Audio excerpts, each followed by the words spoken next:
teg ci suñ mbokk yi nga xam ne ñoom ñooy suñ dëkkandoo yi nekkal ci koñ bi dañu nekk ci jumaa ji doon jàng kaamilu alquran bu tedd bi ñi ñaan yàlla lépp luñ fi ñaan rek yàlla suñ borom nangu te boole ñu yiw yi ñun ñëpp nangul ñu jaamu yàlla ci weeru koor gi yëpp saraxe yeeg yëpp ak lépp luñ ci def rek mu fulal ñu ko defal ñu ko ay yiw tasaare ko ci Sénégal yëpp xam naa duñu sori ci wax ji nag te duñu sant dëkkandoo yi ñu fi nekkal ba pare ginnaaw ñoom la ñu yàlla booleeg ci koñ bi ñu leen sant bu baax di leen gërëm ci nekkin bu rafet bi nga xam ne nekk nañ ko ci koñ bi waaw donc bu ñu paree ci kàddu yooyu xanaa dañuy gàttal rek comme ça oustaz mën a def waxtaan rapidement ndax dafa xat trop programme am dafa xat am na ñu koy xaar fi mu ne léegi bi muy ñëw mi naa ma boo matul 30 minutes laa fi def man ak su dee 15 minutes sax baax na nañ la déggee rek nga wax ñaax xale yi tuuti comme ni nga ko tàmm di defee waaw donc xam naa damay excusé wu nag xam naa ne tey moom ginnaaw dañuy waxtaan te oustaz waxtaan bi muy def ci wolof la koy wax kon dañuy bàyyi français bi rek à côté tey waaw te wax liñ nam parce que sax Liliane Kesselo daf ko bind nee tout un domaine de la sensibilisation ne peut s'extérioriser que dans sa langue maternelle c'est la part inviolable intraduisible de toute culture donc lépp looy wax rek yaakaar naa ne boo ko waxee ci kàllaama bi nga làkk te la wax ji di gën a leere ci lañ koy gën a jàppee bu baax waaw donc kon ñu leen sant leen gërëm di remercier aussi ak encourager étudiants yi nga xam ne am nañ initiative bi depuis presque 4 ans ou 5 ans ñu koy def de passage may remercier bu baax ñi nga xam ne ñoo ko njëkkoon initier muy Global Challenge tout le temps damay jël exemple ci ñoom di ko wax xale yi fi nekk parce que ay jàmbaar lañu woon ñu engagé wu yoo xam ne tout le temps pour def ko ci bés bu mel nii mooy moment de partage comme ñoom ni ñu ko tuddee woon chaque ramadan ñu di ko def donc ñuy ñaan yàlla loolu ñu di ko yàgg a def chaque année waaw te kenn bañ a manqué wala kum fi fekkul itam yàlla xéewale la ba nga mën cee def sa doole ak sa xam-xam ak sa kàttan nag yëpp donc loolu lañ leen di ñaanal di leen ñaanal aussi formation bi nga xam ne moom lañ nekk muy formation professionnelle ñi nga xam ne jot nañoo pare boucler seen licence et tout wala ñu nekk master yàlla dimbali leen ñu am ci luñ jàpp ba mën a dimbali seen i waajur yi nga xam ne ñoom ñoo porté seen yaakaar ci ñoom ba tax ñu andi leen fii ITECOM di ñaanal ñi fi nekk aussi yàlla barkeel seen xam-xam te defal leen li ñu sàkku lépp ñu am ko te buñ ko amee mu jig leen ñu jariñoo ko waajur yeeg ñëpp jariñu ci mu jaay nabi Moustapha donc ci gàttal loolu daal laa ci amoon lu may wax di leen remercier yéen ñëpp di sant bu baax aussi sama ay collaborateurs mel ne ay Madior ak ñi fi nekk ñëpp di liggéeyandoo ñun di leen remercier waaw kii moom ci collaborateurs yi la bokkoon moom it Lazare waaye daw na bàyyi ñu fi quoi waaw donc ñu ngi sant ñëpp daal di gërëm ñëpp vraiment di remercier ñi nga xam ne tamit jàppale nañ leen ñoom ñëpp ci bés bi waaw xam naa ne bu doon ne étudiants yi kese la du sotti certainement am nañu ci jàpp kon ñu di leen gërëm bu baax waaw ci remerciement yooyu tam dañ ciy dugal rek administration bi parce que mu néew mu bëri jàpp nañ ci comme d'habitude voilà donc loolu la amal lu may oustaz di la santaat encore une fois di la gërëm ci sa disponibilité xam nañ programme ramadan bi nga am waaw man xam naa ci dara xam naa ne vraiment ku chargé nga ku ñëpp soxla nga mais fu ñu la wooyee da ngay dagg yite yëpp ñëw waaw loolu nag kóllëre la goo xam ne dañ ko fasalante ba pare nga fasalante ko ki nga xam ne mooy suñ kilifa di Mamadou Gningue seen diggante sori lool ñun ñu xam ci dara ñu deel ñaanal yàlla gën a dëgëral taxawaay boobu gën a dëgëral ànd bi defal ñu tamit ay xéewal yu bëree bëri ba nga xam ne lu mu ci mën di doon rek bu ñu ko songee mën koo daan daal jërëjëf rajim bismillahi rahmani rahim wasalaatu wasalaamu ala asrafi almursalin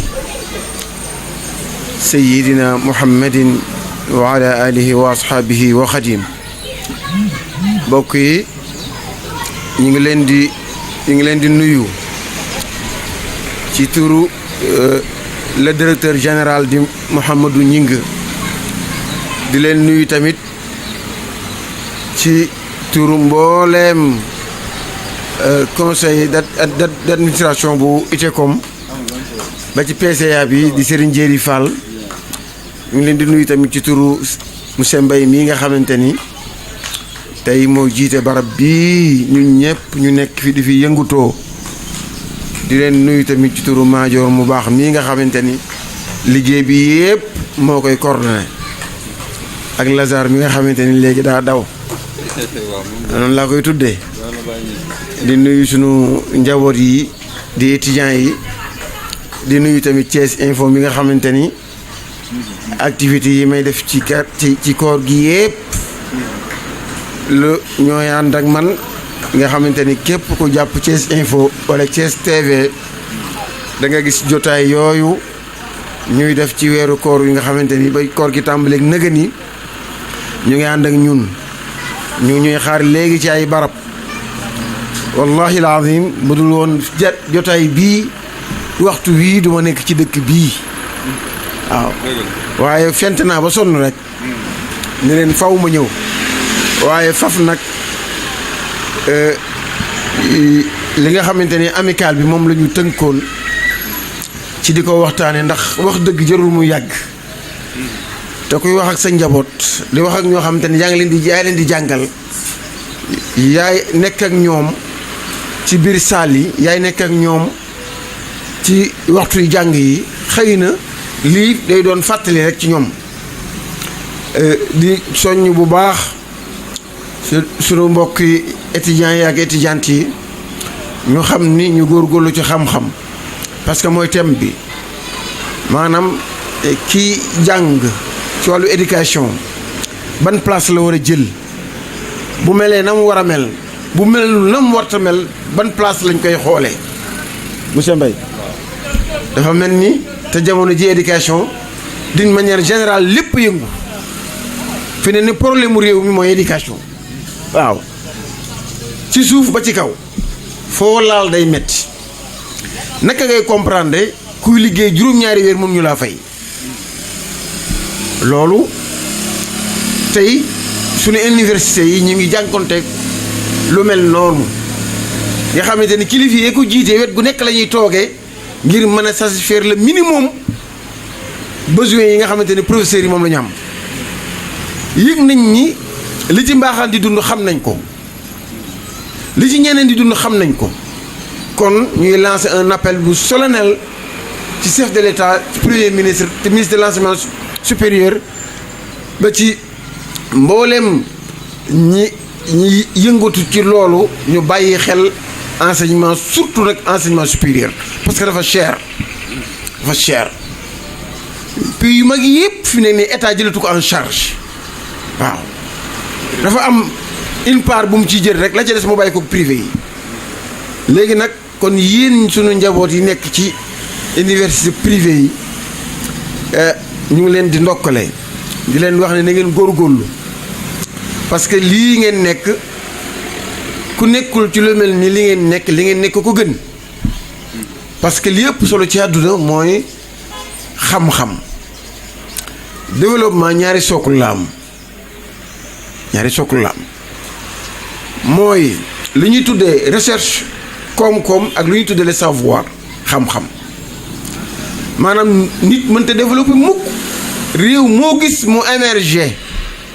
wala réew moo gis mu développé wala réew mu naan mi ngi ci en voie de développement ñaar yi la bàyyi xel monsieur le directeur mooy fexe na ba recherche ba réew ma am du ko asaaloo du ko tayle pour bien-être dana fexe tamit ba seeni ndaw mu def ci ñoom xam-xam bi waral ñu mën a taawu réew ma ci wàllu koom-koom ak wàllu recherche ak wàllu administration kon na ngeen bàyyi xel ni li tax ñuy sonn ci di leen jàngal lu ci bari du xaalis passion la ak vocation parce que njàngale ci réew mi moo gën a metti waaw fi nekk ni bu dee ñun ñi nga xamante ne sax xëy na dañoo am casquette sëriñ bu ñu fi renku lay suñuy daara moom moo gën a dox lii waaw kon li ñuy def maanaam passion la waaye vocation la it nag parce que dañ ko tànn kon yéen ñi ñuy jàngal war ngeen a bàyyi xel ñun ñu leen di jàngal ci loo leen man ci respect gàtt na saal bu mu dugg danaa ko foo wax fii comme Dakar ba ci fi may mboolem département yi may intervenir yëpp dama leen ko wax ñun liñ ñu mën a ameel joxuñu ko ñu yëg ko mooy le respect. kon da ngay gis réew mi tey jii jafe-jafe yii mu am buñ ko jiiñ dara nañ ko jiiñ ñàkk a jàng la nga war a jàng surtout parce que bokk na ci ñi nga xamante ni mooy bachelier yu bees yi bu ñu ñëwee dama naan leen dem leen ci seen métier parce que littéraire pratiquement liñ ci am su Sénégal soxlawu ko parce que li marché bi offre demande bi soxlawu ko moo tax yee fi yaay yi xeet yu demee noonu maanaam na ngeen góorgóorlu parce que métier fi nekk nii moo mën a développé am réew may du wax rek Sénégal li ko tardeel mooy wax ju bari ñëpp wax la ñu jàng la maïeutique la rhétorique ñëpp wax la ñu jàng waaw dafa am benn professeur bu mag boo xamante ni ci la maïeutique ak la rhétorique ci Afrique bokk na ñi ci raw dañuy faral di waxtaan am ay bind yu ñuy faral di def maag moom ma ni ñu ci bari ci universitaires yi consoro mbaaxan gi toujours dañ naan ñun tradition écrite moom la ñu gën a favoriser que tradition orale ma ne leen lépp dafa jóge nag ci tradition orale parce que li njëkk a xew ci àdduna mooy wax mu njëkk a am yàlla it li mu wàcc ci yonente yi wax la wala xad wasalna lahum alqawla laallahum yatazakkarun yàlla dafa ni man maa tànn ay message jox leen message moo tax ñaare ñiy jàngale ci wàllu communication information ak communication bokkul xëy na ndax sax ñu waxtaan ci niveau bi ñoo xam ne ñi ñuy waxal ay borom xam-xam lañu te am na ci foo xam ne boo xasee ba àgg yow dañ lay orienté rek fi ne li ngeen aje yéen mooy orientation rek ma ne dafa am ci wàllu information liñ naan émetteur ak récepteur ci wàllu communication léegi kiy émettre mooy kan ndax kooko war a émettre loolooy suñu problème fondamental émetteur bi ci boppam ki émettre information yi jóge ci moom mooy kan ndax moo war a émettre waaw wala déet waaw loolooy question bi ndax bëri na ñoo xam te ñi ngi émettre te waruñoo émettre waaw waruñoo wax maanaam ñi ngi wax te waruñoo wax ndax li tax mooy booy wax dafay aaja ay comportement Cheikh Ibrahima Fall Babul Mouridine wala Mouridaat xam nga ñoom suñu mag ñoom ñooy pédagogue yi moo tax man du ma bàyyi xel ñaari comme li ñuy faral di delloo ay Pythagore ay Jean-Paul Sartre ay Aristote ay yu demee noonu ñooñu baax nañu ay borom xam-xam lañu ay Platon c'est bon ay Socrate c'est bon mais nit ci jàngalekat yu mag yi li muy gën a dégg mooy ko gën a jege waaw pédagogue yu mag yi bu ñu jox exemple dañuy xool ki la gën a jege te bu mu doon borom xam-xam boo xam ne bu mag la ñun la diw nee na xam nga Sénégalais képp ku ñu Sëñ Tuubaa nee da nga naan teg parce que yàggul ku ñu Seydul Hadji Malick nee da nga naan teg parce que yàggul te ñun ñu am ñaari culture yu tuuti def comparaison yi léeg-léeg sax dana nag comparaison n'est pas raison mais parfois ay raison waaw léegi nga def comparaison bi da ngay gis ni am na benn cours magistral bu ma doon joxe IAM ñu nekk ci master 1 master 2 ba ci doctorat ci leadership ni ko diine gisee voir keroog sax professeur sax dañ ko assister ma ni leen ki gën a mag ci wàllu leadership mooy John Maxwell parce que moo bind les 21 lois irréfutables du leadership téere boobu mooy livre bu ñu jaayee 19 millions exemplaires ci àdduna bon John Maxwell 19 millions d'exemplaires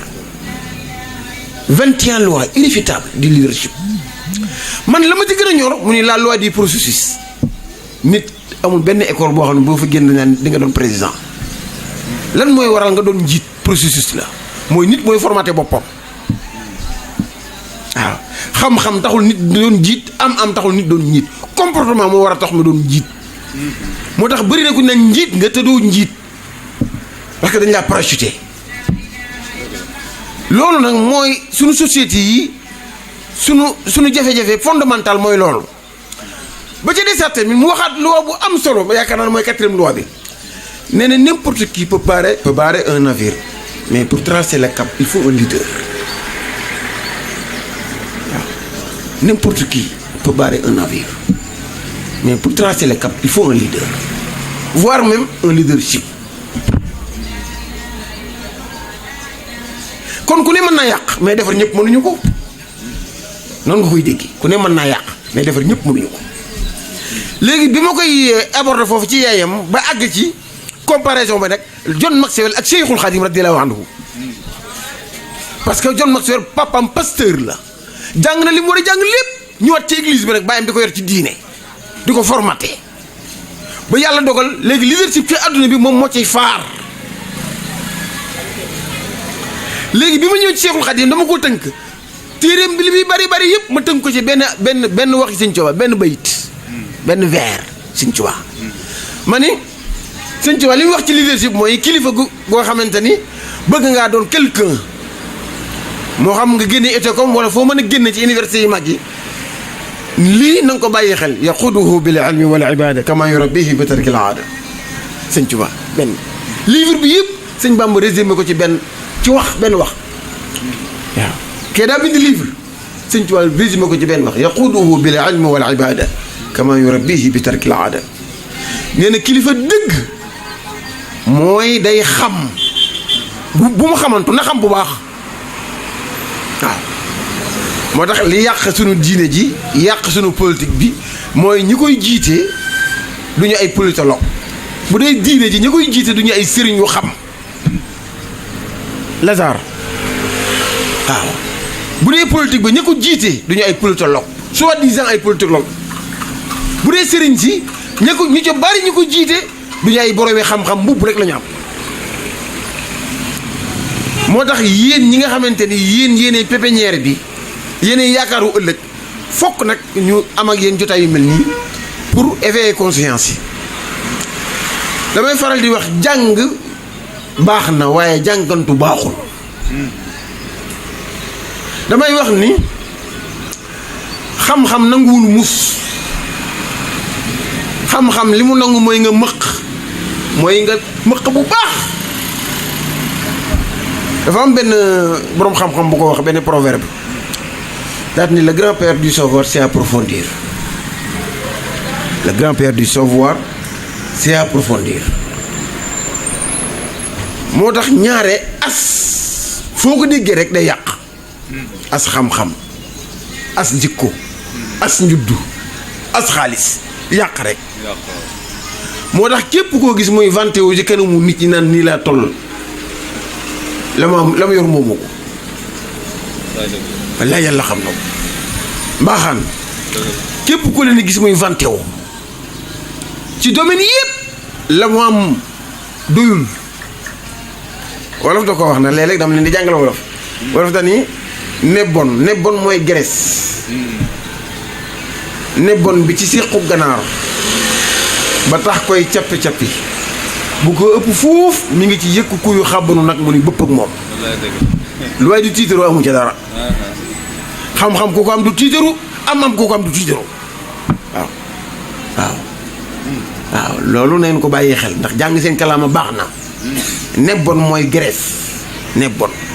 wolof ni nebbon bi ci séqu ganaar ba tax koy cappi-cappi bu koy ëpp fuuf quadruple ko ñu ngi ci yëkk kuy xàbbanu nag mu ni bëpp ak moom lu waay di tiitaru amu ca dara kon yéen ñi nga xamante ni yéenay yaakaaru ëllëg yéen ñi nga xamante ni waajur yi bàyyi nañ leen xel yéen ñi nga xamante ni seen njàng mii lu bare da cee aje parce que yi ci aje bi ci ëpp solo mooy développement fexe ba réew mi suqali ko parce que am réew ay wax du ko suqali liggéey koy suqali dafa am benn boroom xam-xam bu mag bu ko wax dafa ni travaillez-nous sans raisonner c'est le seul moyen de rendre la vie possible travaillez-nous sans raisonner c'est le seul moyen de rendre la vie possible waaye nit bala ngaa liggéey da ngay xam dara moo tax am na benn suñu benn professeur bi ñuy jàng université al azhar jaamiatul azhar boobu ñu ngi ci nekk ci enseignement approfondir dañu ñëw ñooñu maanaam doy na waar mu ñuy jàngale àdduna boobu 19 la ñu ci àdduna bi 19 la ñu tànn ci 5 continents yëpp Afrique de l'Ouest ci 5 lañ ci tànn may kenn ka waaw nga xam ne njàngale moo xam ne ñëpp amuñ ci accès te 19 la ñu au niveau mondial waaw ci jaamiatul azhar Égypte mu ñëw ni ñu léegi ma jàngal leen lan mooy xam-xam ak lan mooy njëriñam daal di bind ci tableau bi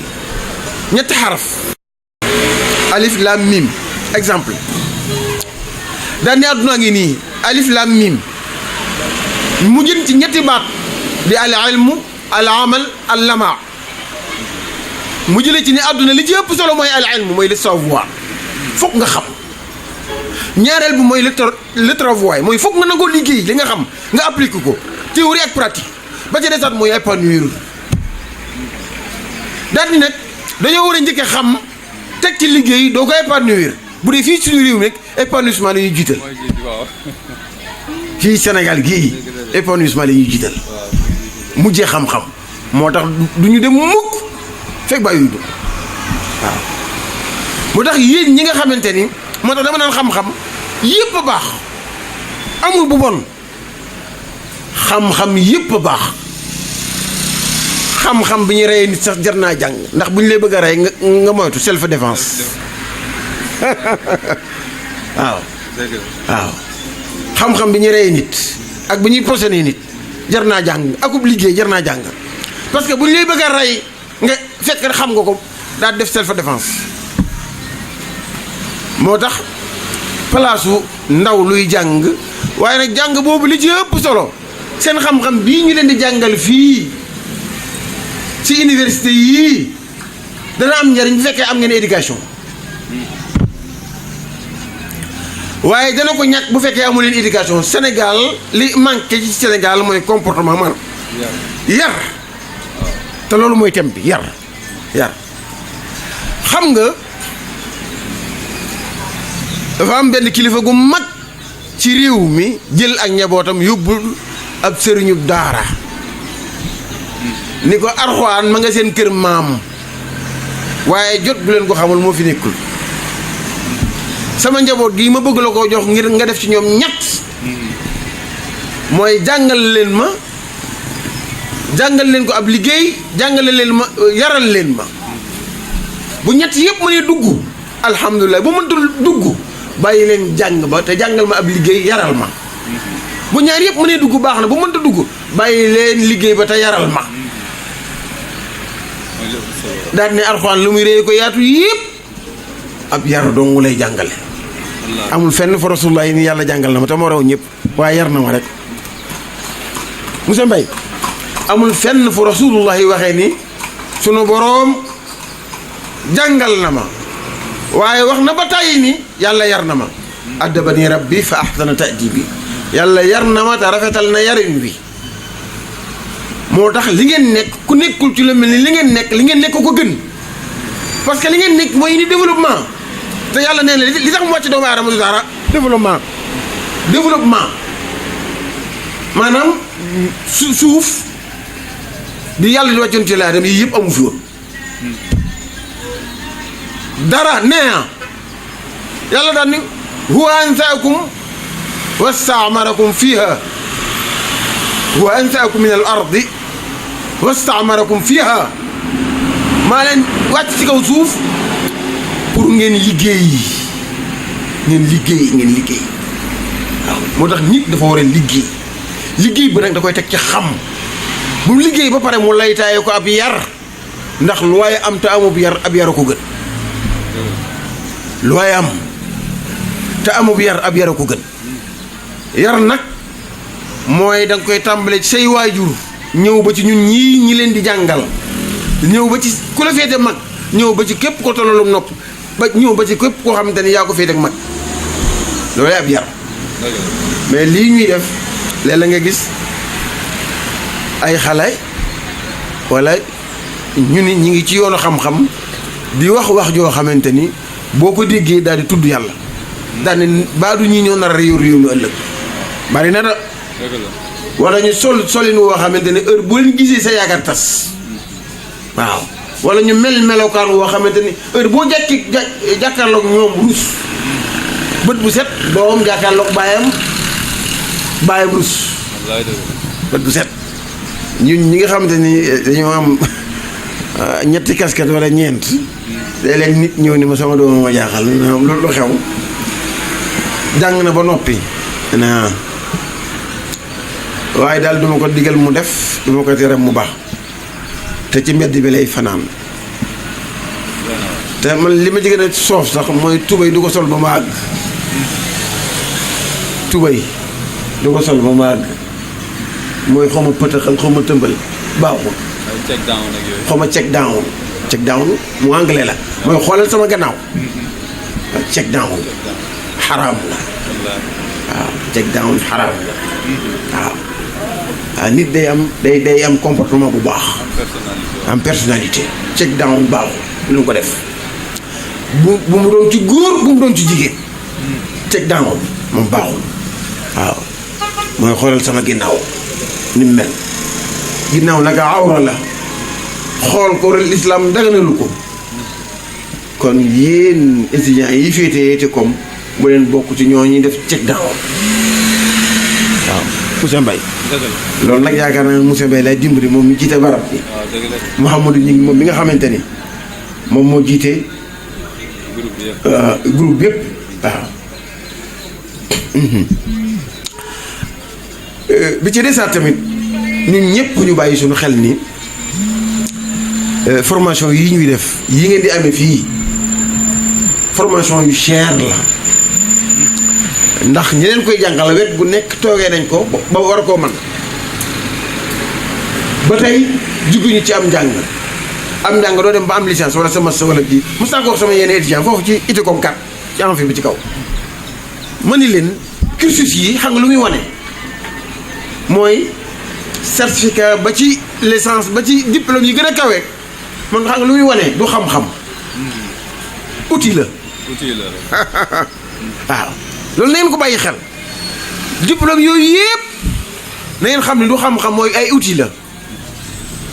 outil nag li muy jariñ mooy bu dee ministère bi bu liggéeyee ba ñu jox ko certificat day ut marto ak tañaaj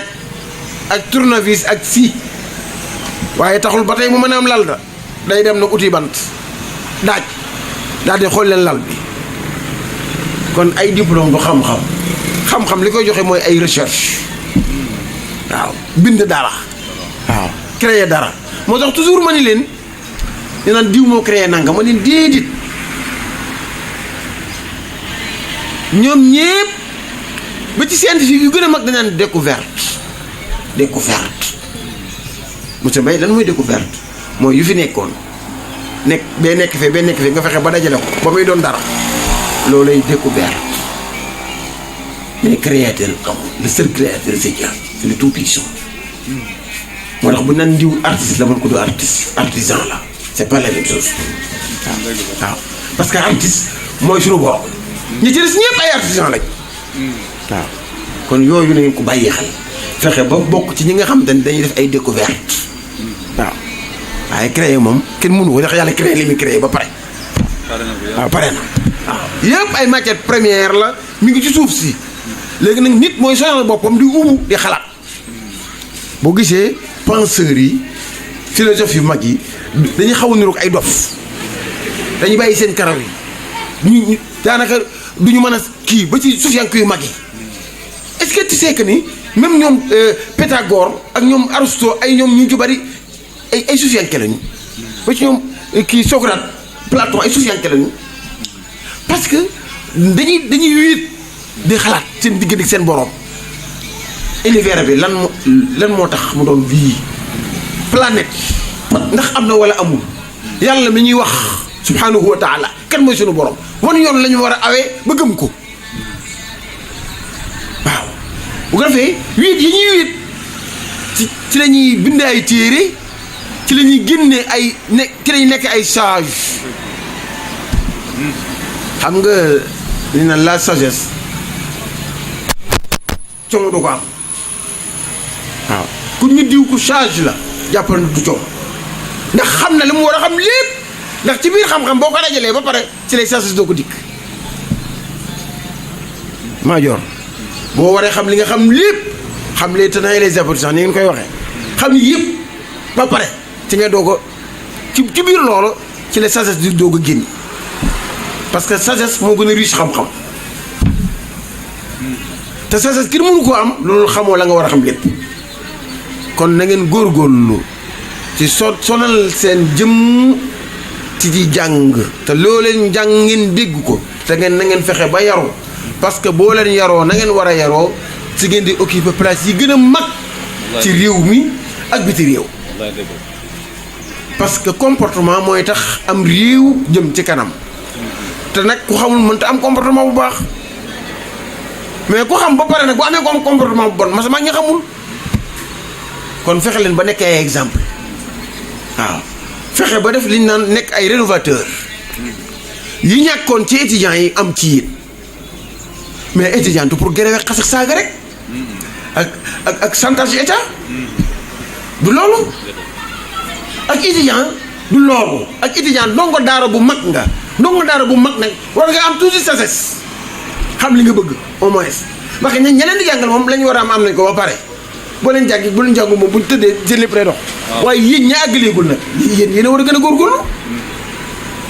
kon am na ci loo xamante ni rafetul nitu ab étudiant du chantage état na xool la état man def ko la mu mënul mu jéem nit bu dee laaj fukk bu ñu la joxee juróom jàpp ci uti la ca des waaw bu ko defee tamit xam nga sunu barab yii dañ koy tuddee temple du savoir léegi nag foofu takk der yi utiwu fa dara man contre naa loolu to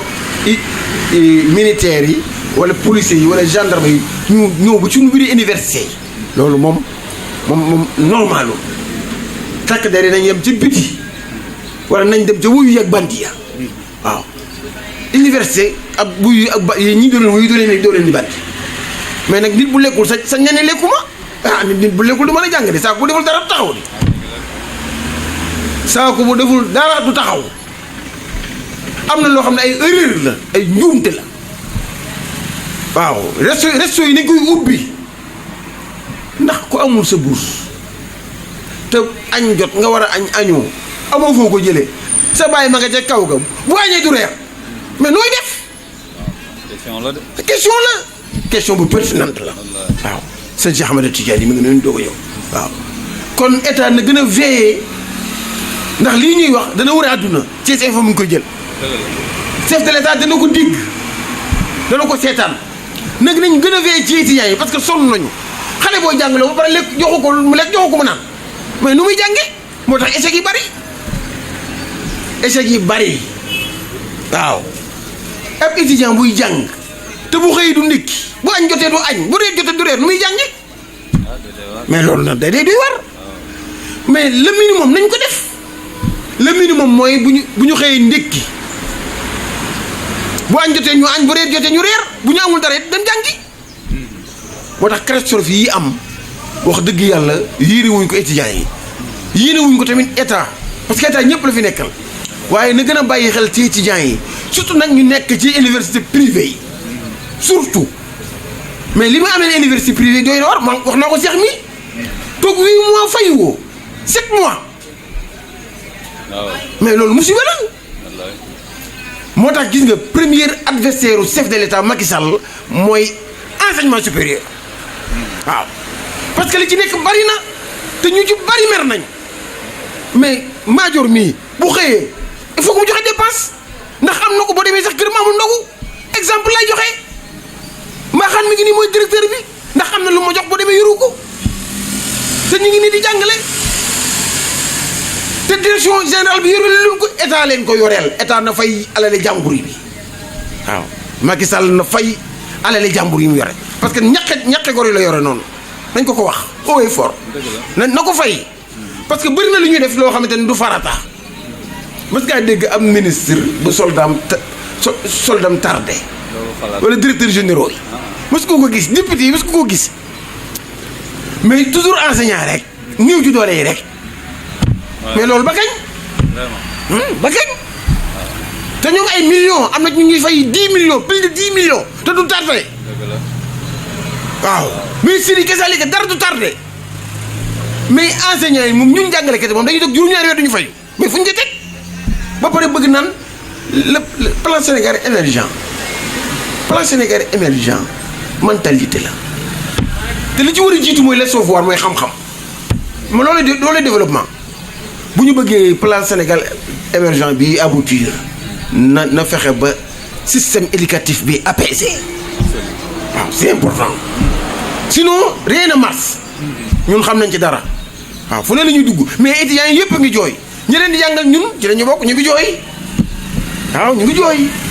waaw am na loo xam ne mënuñu ko wax nit du xayu boppam. ñi am nay boursiers yoo xam ne jotaguñ seen bourse. waaw étudiants ñi ngi ne am ñoo xam jotaguñ seen bourse ñu ngi toog di xool waaw léegi nag loolu na ko état bàyyi xel Thiès Info dana koy yaatal ci àdduna bi ba ñëpp dégg ko ba président dégg ko xam ni nit ki da ngay tenir ak moom langage de vérité mooy li mu ameel université yi na leen ko jox parce que ñu ci bari ñu ngi bëgg tëj seen i bunt xam naa ci dara ñu ci bari lépp nañ ci banque yi ba amuñu luñ lebe jël nañ seen alal tay la ko ngir lan fonctionnaire yi ba pare état yoon nañu ko ba pare def loo xamante ni bëri na ci loo xam ne amul benn njariñ waaw naka ngay développé am réew ba pare nërmeel njàng mi nañu xam ni socle de développement bi ci jiitu mooy xam-xam yéen nag lu mën a xew jàng leen bu leen toj bu leen yàq jàng leen rek ñun ñi leen war a plaider danañ ko wax foo xamante ni buñ ko waxee ñoom danañ ko dégg te dañu xam ne lii ñoom la ñuy dimbali parce que année électorale la ñu nekk te nag parti opposition yi du ñu adversaire am xam nga leen mooy adversaire am bi gën a farouche mooy panier de la ménagère c'est important waaw ba ca desaat mooy wàllu éducation d'une manière générale ba ca desaat mooy la santé dëgg la yooyu mooy adversaire u président Macky Sall ñett yi mooy adversaire am ku mu jàpp ne adversaire am doo adversaire ñett yi rek la ñett yi rek moo ko mën a fal moo ko mën a daaneel waaw mooy na fexe ba panier de la ménagère bi jigéen ju xëy boo demee duggi boo ñëwee mën a jox sa borom kër ndog lu baax ak say doom dese weccet léegi ku yóbbu junni marché bu soobee yàlla boo ñëwee da ngay leb waaw ba ca desaat mooy la santé système bi bloqué na ba ca des mooy éducation ñett yi mooy adversaire u président de la république na ko dégg coono yi muy sonn fenn yépp jëru ko na fexe fii apaisé rek bu nit ñi jàngee fajoo lekk naam ma wax bu bëggoon 2035 sax ñu wax ko waaye bu lii amul fu mu mën a dem nag ak ku mu mën a waxal ak ku naan ko da nga gañee ba bis ba carte yi moom ñoo ko moom te mayuñu ko saraxuñ ko luñ ko dénk dong waaw rawatina étudiants yi suñu étudiants yi waaw dañ ko dénk dong waaw te nag gaañaa ngi jooy nit nag bu la dénkee dara di jooy boo ko laajee te de yu du ma demaat waaw naa dem seeti keneen balaa réew mi jeex nga gis ku baax président daal na bàyyi xel ñett yi na bàyyi xel la santé l'éducation ak panier de la ménagère wasalaamaaleykum wa rahmatullahi wa barakatu da ngay jàng ba am say diplôme mais soo demee def entretien ci ngay xam ni jàngoo dara moo tax ñu ni leen waroo leen di jàngantu da ngeen war a jàng pour am xam-xam bi parce que la fois passée jaar naa fi di ci waxtaan ak étudiants yi ma ni leen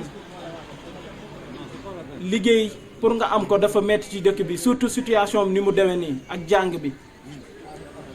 diplôme mën nga ko andi yor toni diplôme suñu taxawee ak yow entretien dañuy passer sa dossier à côté